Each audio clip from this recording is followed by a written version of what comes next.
Why Emu is not the final villain of One Piece? When will Blackbeard return? Is Emu going to die in One Piece? And I am going to say this, that Emu is the real world equivalent of Itachi Uchiha in our great story of One Piece. So be sure to watch this video till the end so that you guys do not miss anything from today's video, because today's video is going to be a banger one.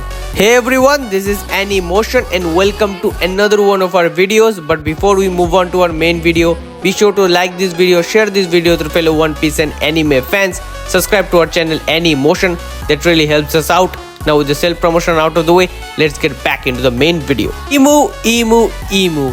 Ever since Emu was introduced, everyone in the One Piece community did thought that hey, Emu is going to be one of the final villains, if not the final villain of the whole One Piece era.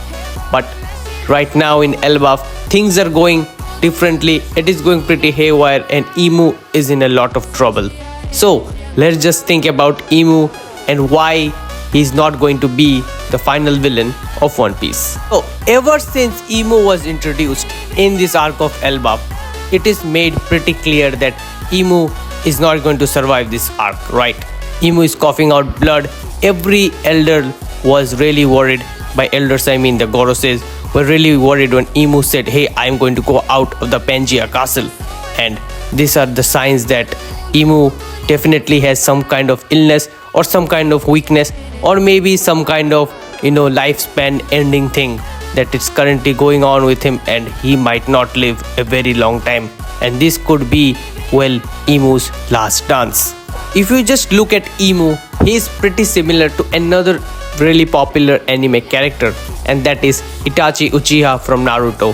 Itachi was misunderstood from the very beginning. Everyone thought that hey, Itachi is some kind of maniac who just genocided his own clan. But in the end, we knew that Itachi did it for a good reason, and Itachi also had a very severe illness that really keep him on the toes all the time. And during Naruto, we all knew that hey, sooner or later Itachi is going to die, and he did die in the fight against Sasuke. But it's not the point. You see how Emu is written, it is pretty clearly very close to Itachi. Now, how is Emu's story really close to Itachi's? You see, when Itachi was introduced, he was introduced as a bad guy and he was shown to have an illness.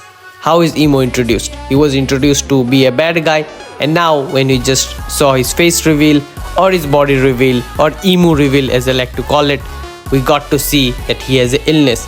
The first 2 points about Itachi's introduction and the first 2 points about Emu's introduction, we just got them bang on the same point. And now there is another similarity between them too, and that is when Itachi was introduced in Naruto, he did defeated a few of Shinobi's highest ranking members. And when was Emu introduced in the story of One Piece in Elbaf, he did defeat both the wings of the Pirate King. Again, if you compare it, yes, in terms of power scaling, Zoro and Sanji are way above than any other shinobi, but in terms of story matter wise, Itachi's defeating 2 big shinobi at that point has really big implications. And here Emu just going or bulldozing both Zoro and Sanji do have big implications, and this does matter. You see now 3 points about both Emu and Itachi's introduction do match. Now there is another thing that I want to point out. Just a couple of weeks ago, I made a video about why Joy Boy might not have been the charitable good guy we all thought he is, and that video is out there in our channel. Be sure to check that out to get a lot more context about what I'm going to lean towards right now, and that is Joy Boy was probably the best person or the most good person for the Ancient Kingdom. Keep that in mind. He was the good person only for the Ancient Kingdom, but for the rest of the world, he was not the main or the good person. He was kind of a douchebag, and that was the reason why all the kingdoms ganged up on the Ancient Kingdom and defeated Joy Boy, and that is the reason why Emu is currently the ruler of the world. Again, I don't think Emu is going to be a complete saint, but among Joy Boy and Emu, I do think that Emu is going to be the lesser evil among both of them. Now, if not Emu, who could be the potential final villain of One Piece? Well, you see, one person do come in our mind, and that is our boy Marshall D. Teach, or currently known as Davy D. Teach, after the whole Rocks revelation, or his own nickname Blackbeard. Now, Blackbeard is again a very popular character to be the final villain of the whole One Piece arc, because ever since he was introduced, he is the complete opposite character to Luffy, and he is also the main mastermind behind Ace's death. Again, Akainu was the one who delivered the final blow, but if you think about it, he was the one who masterminded both Ace's and Whitebeard's death in order to get the Gura Gura no Mi. So, in that region, it is very personal for Luffy. It is very personal indeed for both Akainu and Blackbeard. But currently Blackbeard do have the custody of one Monkey D. Garp, who is again Luffy's grandpa. So when Luffy just gets out of Elbaf, I think if he knows about Garp, he is going to rush straight in order to save his grandpa from Blackbeard, and he just might go to Hachinosu next. Now, with Blackbeard, let's just think about when he might just make his glorious return.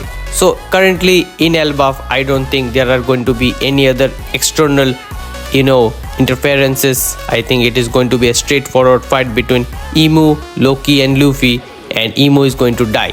He's going to get the Itachi treatment, just like I mentioned before. He is going to be someone that dies, but he reveals something very important about the world, about himself, and about Joy Boy when he dies. And this is going to take One Piece, or the story of One Piece, in a very really different direction. But when Imu dies and Elbaf really going to end, it is going to be the time for Blackbeard to step in and just take the glory. The world treasure, or the treasure of Marijua, Imu, is dead, and this is the perfect opportunity for the next king of the world, Blackbeard, to step out from the shadow and be the next king of the One Piece world. Now, just let's quickly talk about who are the other contenders to be the final villain of the One Piece world, if not Blackbeard. The first person to come into our mind is our boy, the Fleet Admiral Akainu. Again, he was the one that delivered the decisive blow that killed Ace, so he is again someone that is a huge contender to be the final villain, and he also has the most strongest offensive devil fruit in the world. And Oda do love Akainu a lot, so if he's the final villain, don't get surprised.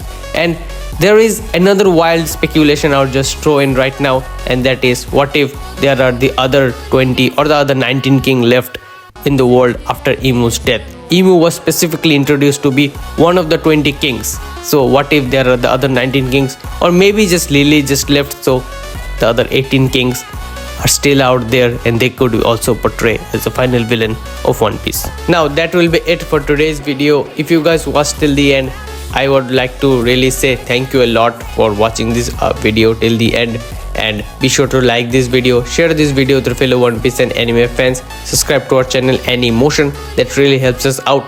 Now, if you guys have any video suggestion, be sure to comment it down below. With that out of the way, I am out. Peace.